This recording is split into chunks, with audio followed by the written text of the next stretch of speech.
Hello, xin chào các bạn đã quay trở lại với review 5 phút. Ở cuối tập 45, sau khi dẹp sạch đám thổ phỉ, Vương Lâm đã liền đi tới thông đạo rồi trở về Triệu Quốc báo thù đằng gia. Cũng trong lúc đó, ở tại Chiến Thần Điện, bên trong động phủ, bất chợt cái xác khô khi xưa sống dậy, da thịt cũng liền xuất hiện.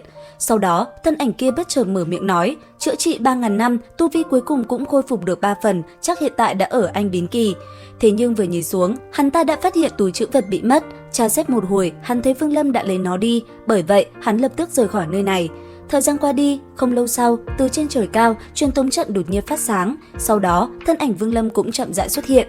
Rất nhanh, từ trong luồng ánh sáng kia, anh ấy liền phóng người đi hướng về phía xa.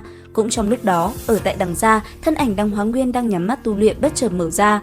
Nhìn về phía bài vị trước mắt, thanh âm hắn ta bất chợt vang lên nói: "Lệ Nhi, ngươi ra đi quá sớm, nếu không phải vậy, có lẽ với tư chất của ngươi bây giờ đã là Nguyên Anh kỳ rồi."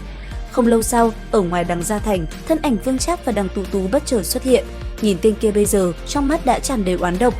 Thế thế, Đằng Tú Tú nhìn phu quân của mình nói: "Vương Trác, chuyện đã qua từ lâu, người vẫn không quên được sao?" "Quên ư? Thù diệt tộc, nếu có thể dễ dàng bỏ qua thì Vương Trác ta không xứng làm người." "Vương Trác, chuyện năm đó, ngươi không nên hận lão tổ mà phải hận Vương Lâm mới đúng." "Đằng Tú Tú, ta cảnh cáo ngươi, đừng bao giờ nhắc hai chữ Vương Lâm trước mặt ta." Khoảng không cứ thế qua đi, ở một nơi xa, thân ảnh Vương Lâm cưỡi trên mình văn thú rất nhanh đã phóng đi.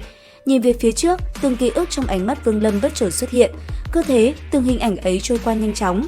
Sau đó, thanh âm anh ấy vang lên nói: "Cha, mẹ, thiết trụ đã trở về, lúc này ta muốn cho Triệu Quốc máu chảy thành sông, nếu trái lời thề, trời chu đất diệt." Dứt lời, thân hình Vương Lâm liền tiến về phía xa. Không lâu sau, anh ấy đã xuất hiện ở một sơn thôn hẻo lánh. Sau đó, anh ấy chậm rãi tiến về phía một căn nhà tranh, căn nhà ấy giờ đây đã phủ một màu vàng, cảnh tượng đổ nát hoang sơ vô cùng.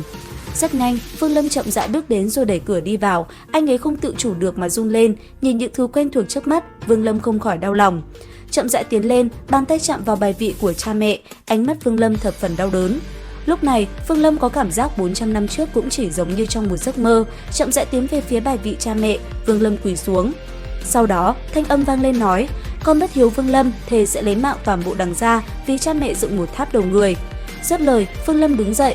Ngay sau đó, anh ấy định rời đi thì nghe thấy bên ngoài có tiếng động, một người phụ nữ chậm rãi đi vào bên trong. Sau đó, nữ nhân kia liền tiến lại bài vị và thắp hương tế bái. Ở gần đó, Vương Lâm chứng kiến hành động vừa rồi thì liền xuất hiện, nhìn nữ nhân kia nói: "Ngươi là con cháu của người nào?" Thấy vậy, người phụ nữ kia sợ hãi, thanh âm vang lên đáp: "Ngươi là ai? Vì sao lại ở trong tổ trạch Vương gia?" "Ta hỏi ngươi một lần nữa, ngươi là con cháu của người nào?"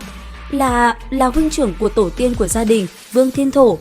Nghe thế, trên trán Vương Lâm đột nhiên sáng lên, hướng ánh mắt nhìn vào ngực nữ nhân kia thì anh ấy phát hiện trong cơ thể của cô ta không có linh căn.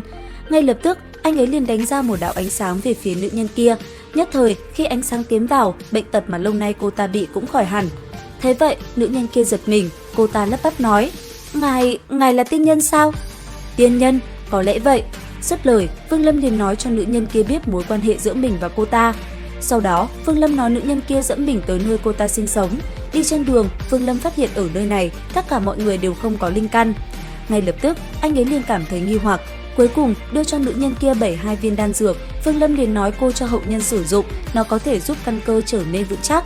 Dứt lời, thân ảnh của Vương Lâm cũng liền biến mất. Không lâu sau, thân hình Vương Lâm đã xuất hiện tại nơi mình tu luyện khi xưa. Bất ngờ, anh ấy phát hiện có một tên bịt mặt, bởi vậy bàn tay liền đánh về phía trước. Thấy thế, người kia liền giật mình đỡ lấy nói: "Đợi đã, là ta." Nhìn hắn, Vương Lâm liền nhận ra đây là Trương sư huynh. Sau đó, hai người cùng nhau nói chuyện. Thế nhưng đang ở đây thì Vương Lâm đột nhiên phát hiện phía xa có vài đạo thân ảnh đang tới. Sau đó, một tên dẫn đầu đám người kia liền hống hách quát tháo. Thì ra, đây là người của Thiên Đạo Môn. Cuối cùng, sau một hồi võ mồm, một tên thanh âm vang lên nói: "Sau lưng Thiên Đạo Môn chúng ta được đằng gia chống lưng, còn ai dám động vào?" Dứt lời, công kích từ trên tay đám người của Thiên Đạo Môn đã liền tỏa ra, sau đó hướng về phía Vương Lâm và công kích anh ấy. Thấy thế, Vương Lâm như tia chớp liền lao lên, cực cảnh thân thức nháy mắt đã lấy mạng mấy người. Sau đó, cầm đầu tên đầu sỏ, Vương Lâm hử lạnh nói: "Đằng gia sao? Ta còn chưa đi tính sổ với các ngươi, ngược lại các ngươi đã tự mình dâng tới cửa." Dứt lời, anh ấy liền ném thẳng tên kia xuống phía dưới thành. Đến đây thì hết tập 46 tinh nghịch. Xin chào và hẹn gặp lại các bạn ở những video tiếp theo.